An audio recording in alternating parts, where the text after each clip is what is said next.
This map shows the route Abram took as he gathered his household and left Egypt.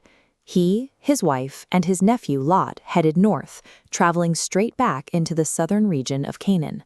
He didn't travel light.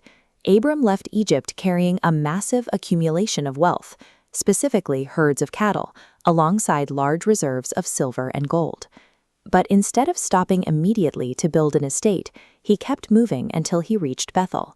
He traced his steps backward to locate the very first altar he had built, where he could again call on the Lord. Before settling into his new status or expanding his operations, Abram's first priority was to return to his original spiritual foundation and reconnect with the source of his journey.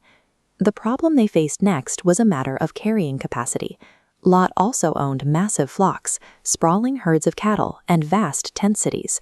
The physical environment simply couldn't support their sheer combined volume. This chart lays out the crisis.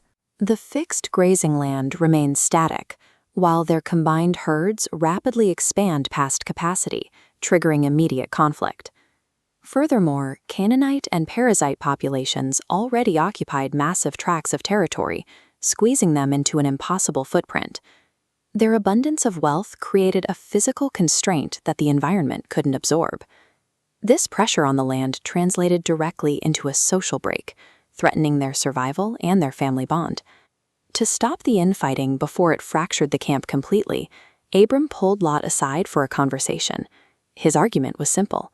He told Lot, "Let there be no strife between me and thee, for we be brethren."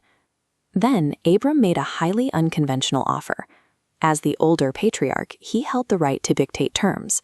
Instead, he yielded his seniority entirely, giving Lot the power to survey the land and choose his preferred direction first.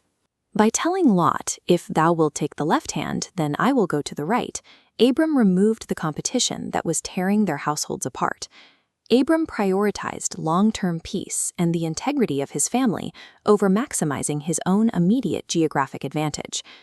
Given the first choice, Lot lifted his eyes and surveyed the entire plain of Jordan. He made his evaluation based on physical data. The plain was well-watered everywhere. To Lot, its agricultural abundance closely resembled the rich land of Egypt they had just left. This map shows the separation.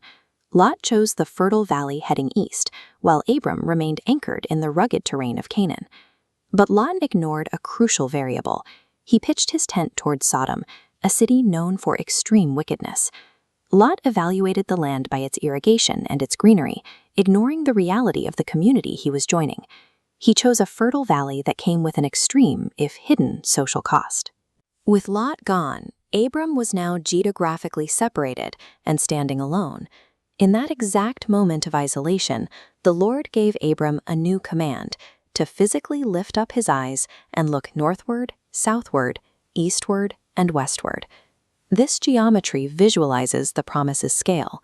From Abram's position, a mandate radiates outward 360 degrees.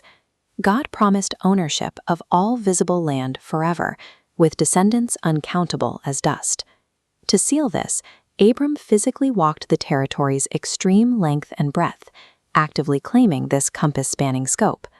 By willingly surrendering his right to a finite, premium piece of land to keep peace with his nephew, Abram inherited an eternal empire.